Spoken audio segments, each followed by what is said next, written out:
balanced Christian life that reflects the nature of Christ, the wisdom of Christ, and the power of Christ. The greatest proof, or the greatest blessing, really, fruit of discipleship, meaning when you submit a people through a methodical process of growth and transformation as the Bible mandates, the greatest proof that you have done a good work in the people is not just increase in membership, it's not just increase in influence. As wonderful as these indices are, the greatest fruit is a balanced Christian life. It is a beautiful sight to behold when you see a balanced Christian having a wholesome capture of the nature and the character of Christ, number one. Number two, the wisdom of Christ. And number three, the power of Christ. If any of these components are deficient in your Christian life, there will be consequences. Not being a man or a woman of character, the fruit of the Spirit, for instance, can cost you a lot, spiritually, financially, etc. Not having the wisdom of Christ, even if you have the nature of Christ, that love nature finding expression in you, will leave you a frustrated believer, even though a sincere one. You will not be able to build anything. You'll not be able to walk in the reality of dominion. Your light will not be able to shine before men. They won't be able to see your good works, because it takes wisdom to build,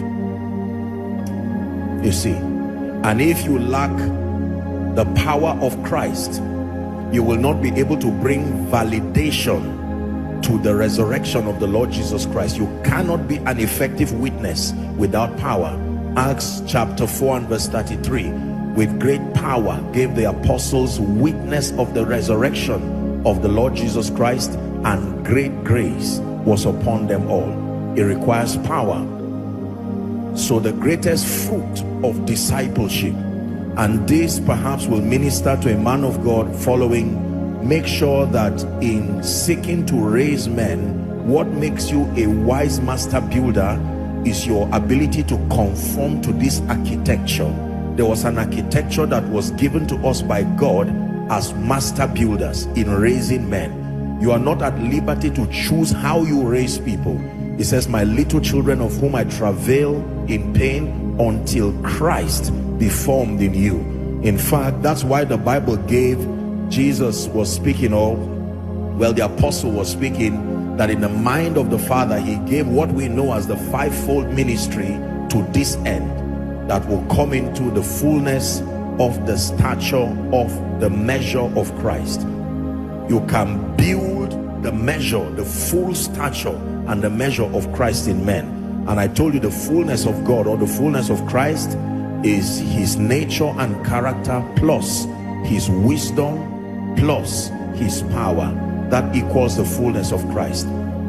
If you grow in manifesting the nature of Christ, and you understand the ways of God to reflect the wisdom of Christ, and you are empowered to do the works of Christ, you will live a rich and a full Christian life. And this is what we're about, week after week, every Sunday, every other day, every platform at all, is to this single goal: to help people experience the fullness of Christ, regardless the